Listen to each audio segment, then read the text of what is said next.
Mi pesadilla comenzó cuando mi esposo Carlos murió repentinamente de un infarto a los 38 años.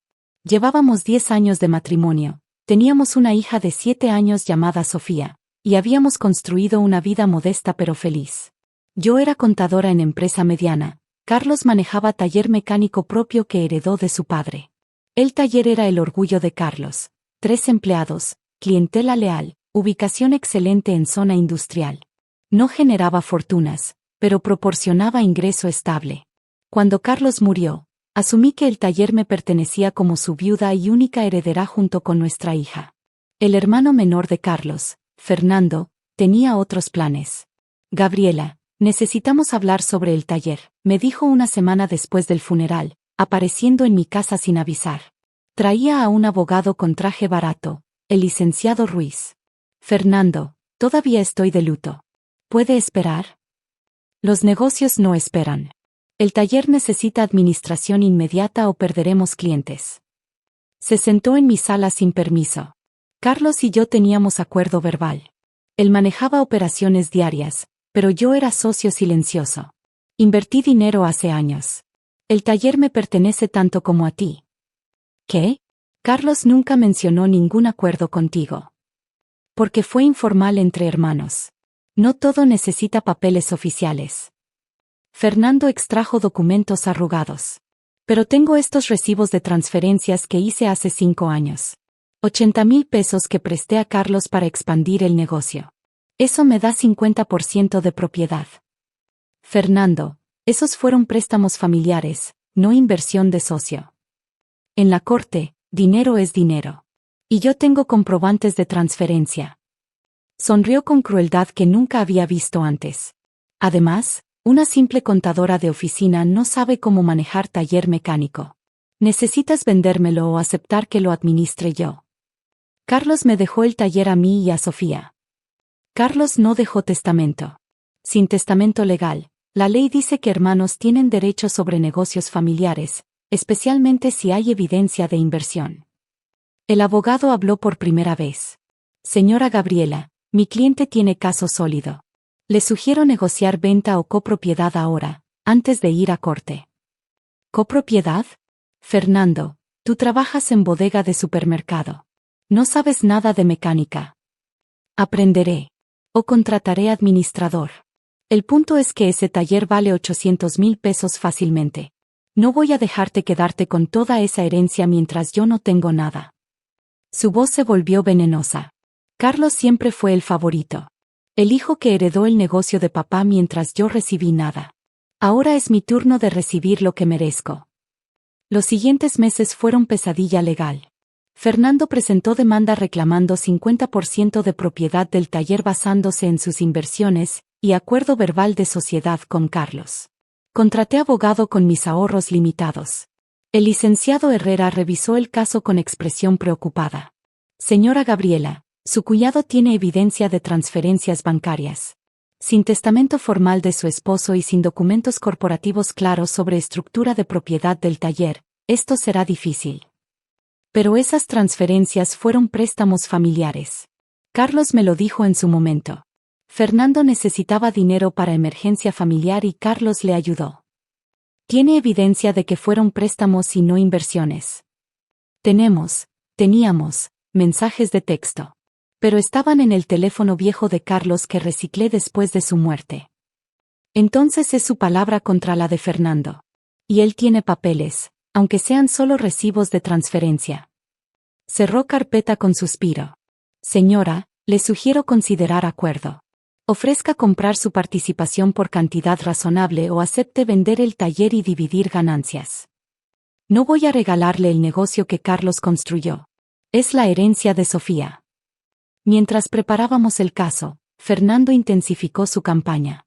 Apareció en el taller reclamando derecho de acceso como socio, asustando a los empleados y clientes. Corrió rumores en el vecindario de que yo estaba manejando mal el negocio y que Carlos hubiera querido que su hermano lo administrara. Una contadora de oficina jugando a empresaria, lo escuché decir a un cliente en el taller. Carlos me confió el negocio antes de morir. Ella solo está aquí por el dinero. Confronté a Fernando inmediatamente. Deja de aparecer aquí causando problemas. ¿Causando problemas? Estoy protegiendo mi inversión. Se cruzó de brazos. Gabriela, acéptalo. Una mujer sin experiencia en mecánica no puede manejar esto. Los empleados ya me dijeron que preferirían trabajar para mí. Porque los estás manipulando. Estoy siendo realista. En la corte, el juez verá que yo tengo experiencia en negocios, tengo evidencia de inversión, y tengo plan claro para administración. Tú solo tienes título de contadora y lágrimas de viuda. Sonrió cruelmente. Nadie te creerá en el juzgado. Especialmente no cuando presento mi evidencia de que Carlos quería que yo fuera socio. ¿Qué evidencia? Testigos. 2 empleados del taller que firmarán declaraciones diciendo que Carlos mencionó que su hermano era socio silencioso. Se inclinó amenazadoramente. Vas a perder, Gabriela.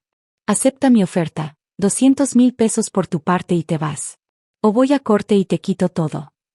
Esa noche, después de acostar a Sofía llorando porque tío Fernando grita mucho y asusta, tomé decisión desesperada. Llamé a mi tío Ricardo. Tío Ricardo era el hermano mayor de mi madre, y éramos muy cercanos cuando yo era niña. Él me enseñó a andar en bicicleta, me llevaba a museos los fines de semana, asistió a mi graduación universitaria. Pero cuando se convirtió en juez de circuito hace 15 años, su vida se volvió demandante. Nos veíamos solo en reuniones familiares grandes, y hacía 2 años que no hablábamos apropiadamente. Sabía que ahora era juez presidente del tribunal de circuito, pero nunca imaginé que necesitaría su ayuda legalmente. Tío Ricardo, necesito consejo legal urgente. El hermano de Carlos me está demandando por el taller. Gabriela, mi sobrina favorita. Cuéntame todo.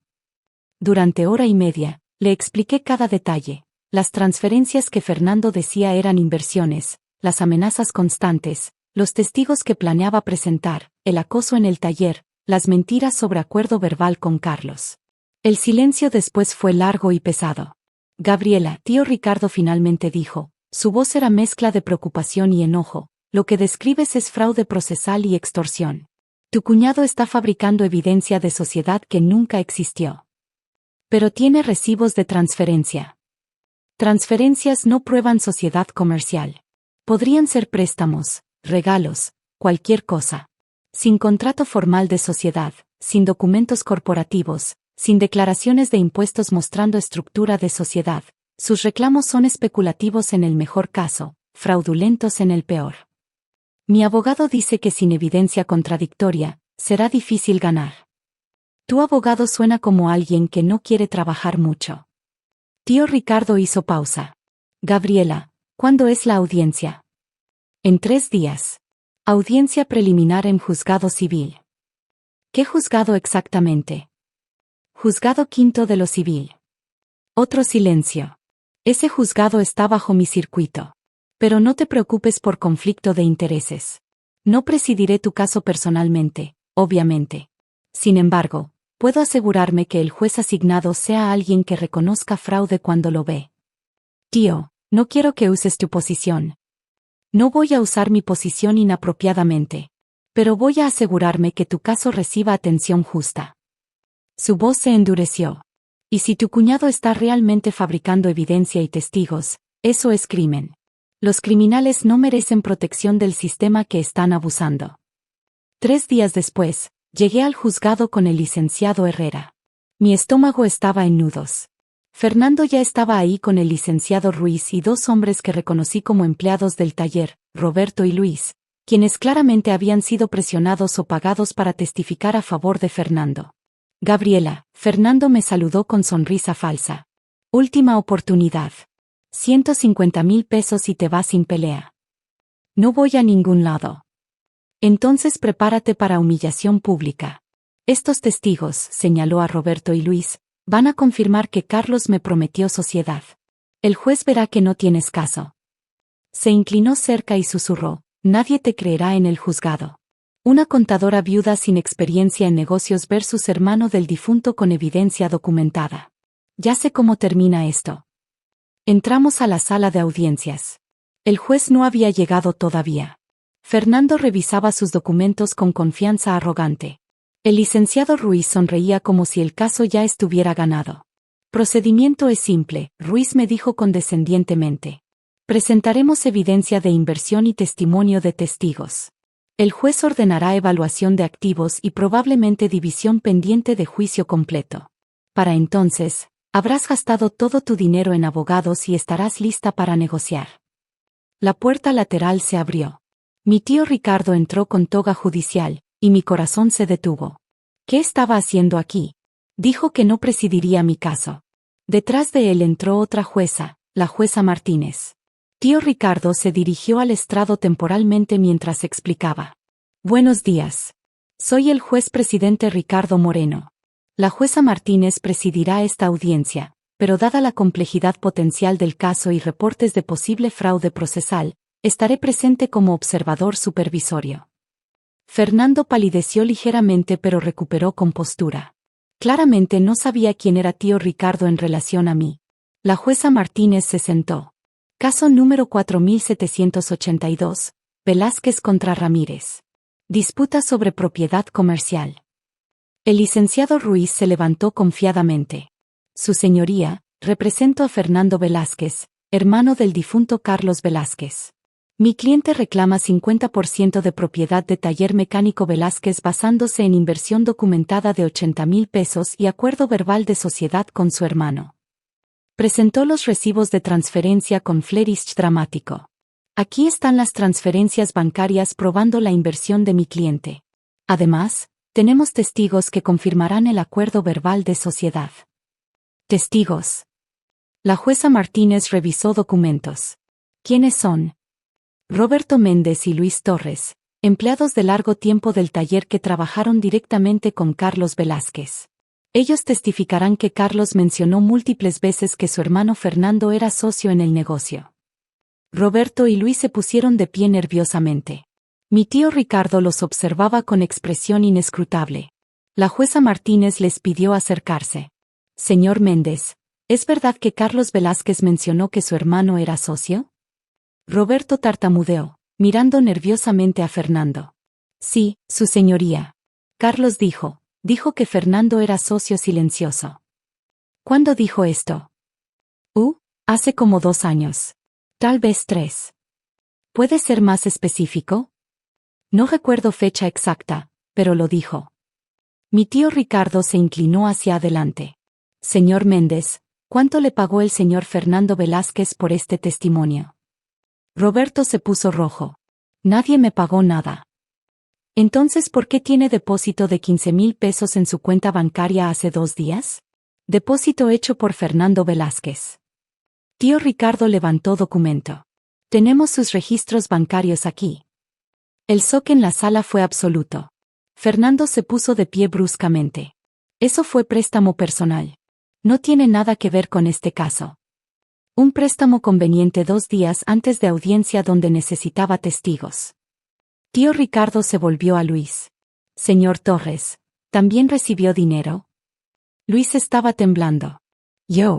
Fernando dijo que era compensación por tiempo perdido viniendo a testificar. Compensación, tío Ricardo repitió con sarcasmo. ¿20,000 pesos por 2 horas de testimonio? Eso es pago por testimonio falso, señor Torres. Eso se llama soborno de testigos. La jueza Martínez golpeó su martillo. Licenciado Ruiz, ¿sabía usted que su cliente pagó a estos testigos? El abogado tartamudeó. Mi cliente me aseguró que los testimonios eran legítimos. Su cliente mintió. Y usted presentó testigos pagados sin verificar. La jueza miró severamente a Fernando. Señor Velázquez, sobornar testigos es delito grave. Fernando intentó recuperar. Yo no soborné a nadie. Solo compensé su tiempo. Pagó testigos para mentir bajo juramento sobre acuerdo de sociedad que nunca existió. Tío Ricardo se puso de pie y bajó del estrado, quitándose la toga. Ya no era juez observador sino testigo. Su señoría, solicito permiso para testificar en este caso. La jueza Martínez asintió, claramente anticipando esto. Concedido. Juez Moreno, ¿cuál es su relación con este caso? Gabriela Ramírez es mi sobrina. La conozco desde que nació. Asistí a su boda con Carlos Velázquez hace 10 años. Conocí a Carlos personalmente durante esos 10 años. Se volvió hacia Fernando con expresión dura. Y puedo testificar con certeza absoluta que Carlos nunca, ni una sola vez, mencionó tener sociedad con su hermano. Fernando se levantó, perdiendo compostura. Usted no puede testificar. Es su sobrina. Está claramente parcializado. Estoy parcializado hacia la verdad, tío Ricardo respondió fríamente. Y la verdad es que Carlos me contó específicamente sobre las transferencias que le hizo a usted. Fueron préstamos familiares porque usted tenía deudas de juego que necesitaba pagar urgentemente. Carlos me pidió consejos sobre si debía prestar el dinero. Le aconsejé que lo documentara como préstamo, no como inversión. Eso es mentira. Fernando estaba pálido. ¿Mentira? Tengo emails intercambiados con Carlos hace 5 años discutiendo exactamente esto. Tío Ricardo extrajo documentos de su carpeta personal.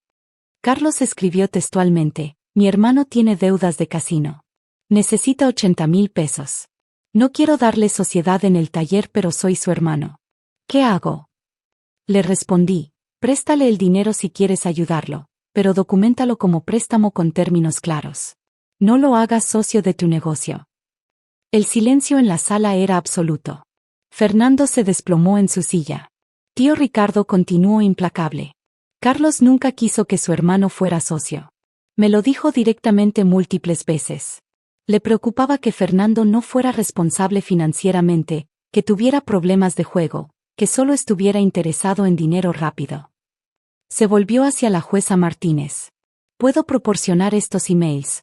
Puedo proporcionar registros de conversaciones telefónicas con Carlos. Puedo proporcionar testimonio bajo juramento. Yo creo cada palabra de mi sobrina porque la conozco desde que nació. Y sé que Carlos nunca hubiera querido que Fernando obtuviera este taller. Fernando gritó desesperadamente: no pueden creerle. Es su familia. Miente para proteger a su sobrina. No miento, tío Ricardo dijo con voz que cortaba como hielo. Soy juez presidente del Tribunal de Circuito con 25 años de carrera judicial impecable.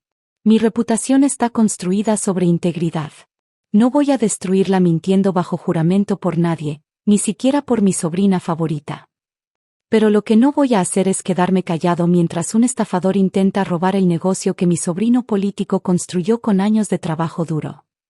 La jueza Martínez revisó los emails que tío Ricardo presentó. Su expresión se oscureció con cada página. Señor Velázquez, estos emails son muy claros. Carlos específicamente describe las transferencias como préstamos para cubrir sus deudas, no como inversiones de sociedad. Miró a Fernando con desprecio. Usted fabricó completamente esta historia de sociedad.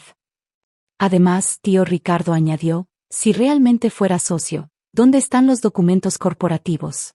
¿Dónde están las declaraciones de impuestos mostrando estructura de sociedad? ¿Dónde están los contratos formales? ¿Dónde está cualquier evidencia más allá de recibos de transferencia que podrían significar cualquier cosa? El licenciado Ruiz intentó desesperadamente. Su señoría, las sociedades verbales son legalmente reconocidas. No cuando hay evidencia clara de que no existió tal sociedad, la jueza interrumpió. Y no cuando el demandante soborna testigos para mentir sobre ello. Se volvió a Fernando con expresión severa. Señor Velázquez, su demanda es desestimada completamente por ser frívola y fraudulenta. Usted no tiene ningún derecho de propiedad sobre Taller Mecánico Velázquez. Además, estoy remitiendo este caso a la Fiscalía para investigación criminal. Soborno de testigos, perjurio planeado, presentación de reclamo fraudulento, estos son delitos graves.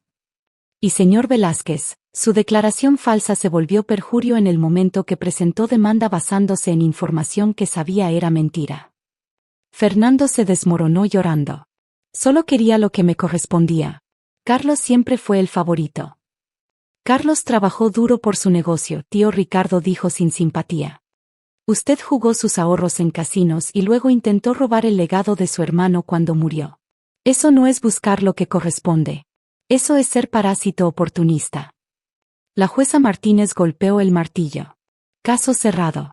La propiedad del taller permanece completamente con la señora Gabriela Ramírez como heredera legítima. El señor Fernando Velázquez tiene prohibido acercarse al taller o contactar a la señora Ramírez. Cualquier violación resultará en arresto. Además, ordeno que el señor Velázquez pague costos legales completos de la señora Ramírez más sanción de 50,000 pesos por presentar demanda frívola y fraudulenta. Después de la audiencia, en el pasillo del juzgado, abracé a tío Ricardo llorando. Tío, salvaste el futuro de Sofía. El taller es su herencia. Solo dije la verdad, sobrina. Me abrazó fuerte. Lamento no haber estado más presente en tu vida estos años. Mi trabajo me consumió y perdí contacto con familia. Estuviste aquí cuando realmente importó. Debí estar aquí siempre. Miró hacia donde Fernando salía custodiado por oficiales. Tu cuñado cometió el error de asumir que eras víctima fácil. Viuda vulnerable sin conexiones, sin experiencia en negocios, sin recursos. No investigó lo suficiente para descubrir que tu tío es el juez presidente del circuito. Su arrogancia lo destruyó. Siempre lo hace.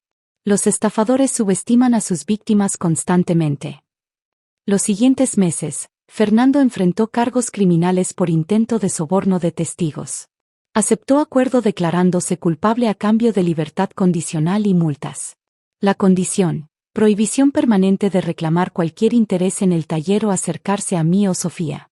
Contraté administrador profesional para el taller mientras aprendía el negocio.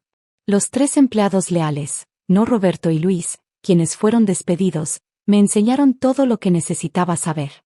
Resultó que mis habilidades de contadora eran perfectas para administrar las finanzas del negocio. Un año después, el taller prosperaba más que nunca.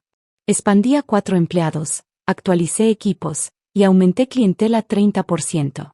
Tío Ricardo se convirtió en presencia constante en nuestras vidas. Visitaba cada 2 semanas, llevaba a Sofía a museos como hacía conmigo cuando era niña, asistía a sus eventos escolares. Abuelito juez, Sofía lo llamaba con adoración. Cuando crezca quiero ser jueza como tú. Una tarde trabajando juntos en las cuentas del taller, tío Ricardo dijo: Gabriela, ese día en corte cuando Fernando dijo, nadie te creerá en el juzgado, vi tu cara. Estabas asustada pero no derrotada. Pensé que iba a perder todo. Casi lo haces. Si no me hubieras llamado, si no hubiera tenido esos emails con Carlos, esto hubiera sido mucho más difícil. Cerró el libro de cuentas. Los estafadores como Fernando dependen de que sus víctimas estén aisladas, sin recursos, sin conocimiento del sistema. Tuve suerte de tenerte. No fue suerte. Fue coraje de pedir ayuda cuando la necesitabas. Me miró seriamente. Muchas personas en tu situación hubieran aceptado la oferta de Fernando por miedo o desesperación. Tú peleaste. 2 años después del caso, mi vida encontró equilibrio hermoso. El taller generaba ingresos suficientes para dar a Sofía educación excelente y seguridad financiera que Carlos hubiera querido. Fernando intentó contactarme una vez después de cumplir su libertad condicional, enviando carta de disculpa que era más autojustificación que remordimiento genuino. Solo quería lo que pensé era justo, escribió. Siempre estuve en sombra de Carlos. No respondí. Su resentimiento contra su hermano muerto no era mi problema. Ahora, cuando clientes nuevos vienen al taller y preguntan por el dueño, sonrío y digo, soy yo. Heredé esto de mi esposo. Algunos se sorprenden viendo mujer administrando taller mecánico. La mayoría simplemente aprecia el servicio de calidad que mantengo honrando el legado de Carlos. Soy contadora que aprendió mecánica automotriz por necesidad. Administro negocio exitoso. Crío a mi hija con orgullo sobre fortaleza de su padre y su madre. Y soy viuda que casi pierde todo por cuñado estafador que apostó que nadie me creería en el juzgado. No sabía que mi tío era el juez presidente del circuito. No sabía que tío Ricardo había sido confidente de Carlos. No sabía que había evidencia documental destruyendo cada una de sus mentiras. Su arrogancia, su soborno de testigos, su demanda fraudulenta, todo se convirtió en evidencia criminal contra él. El sistema legal que intentó manipular para robarme se convirtió en mi mayor protección cuando alguien con verdadera autoridad y verdadero conocimiento de la verdad intervino. Esa es justicia real, no conexiones usadas corruptamente, sino verdad defendida con evidencia y autoridad legal aplicada apropiadamente para proteger a herederos legítimos de estafadores oportunistas. Fernando dijo que nadie me creería. Resultó que la persona más importante en la sala, el juez presidente supervisando el caso, me creyó completamente.